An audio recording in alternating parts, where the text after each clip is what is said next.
Hello guys, আমরা হুট করে চলে যাচ্ছি আমার দিদির বাসায়। সে এখনই ডাকেছে আমাদের দুপুরে খাওয়ার জন্য, আর আমরা যাব না। ভালো মন্দ রান্না হচ্ছে, অবশ্যই আমাদের খেতে যেতেই হবে। হাই, আমরা অলরেডি রেডি হয়ে গিয়েছি। আমরা এখন আমার দিদির বাসায় যাব।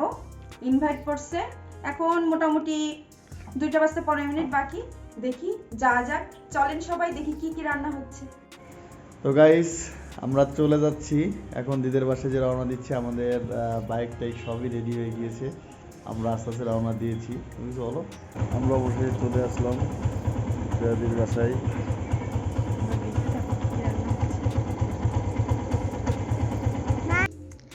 এই যে দিদিদের গেট, এটা কিন্তু নিজের হাতে কাস্টমাইজ করা দাদার, মানে বাড়িওয়ালা দাদার।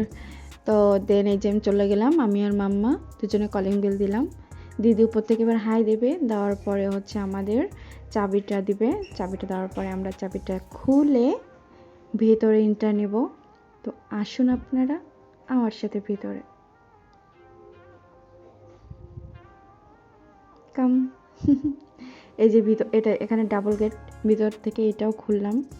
আমার মাম্মা তো পিছন থেকে টানাটানি করছে, সে খুবই খুবই এক্সাইটেড, কারণ হুট করেই প্রোগ্রামটা পড়লো, এই জন্য খুবই খুবই মানে কি বলবো আর কি।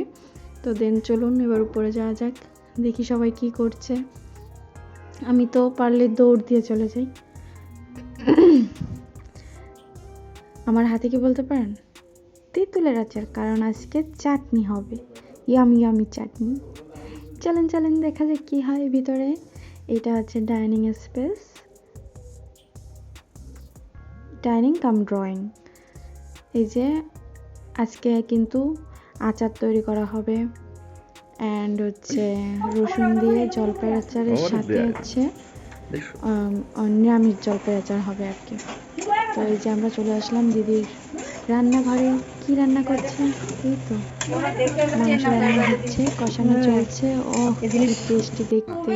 তো আমি এখন হচ্ছে খুবই জল তৃষ্ণা পেয়ে গিয়েছিল, গিলাস দিয়ে জল খাওয়ার টাইম নাই, এই জন্য হচ্ছে ডাইরেক্ট এটা থেকে জল খাচ্ছি।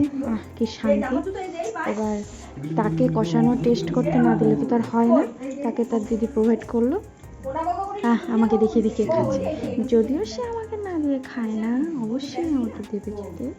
তারপরেও দেখলেই আমার হিংসা হয়, মনে হয় আমি সব খাই, তাকে দেবো না। তারপর যাই হোক, এই তো টুংটুং করে চলছে। আমি আবার একটু সেলফি ক্যামেরা একটু টুংটুং করছি। আমি একটু ন্যাকামি করতে বেশি ভালোবাসি, হয়তো বা আপনারা এতদিনে বুঝে গিয়েছেন। তো আমাদের ফাইনালি খাবার মেনু দেখেন। আর কিছু বলবো না, লোভ দিলে তো পেট ফুলবে। ও, এখানে কিন্তু এখনও খাবার আনা বাকি আছে।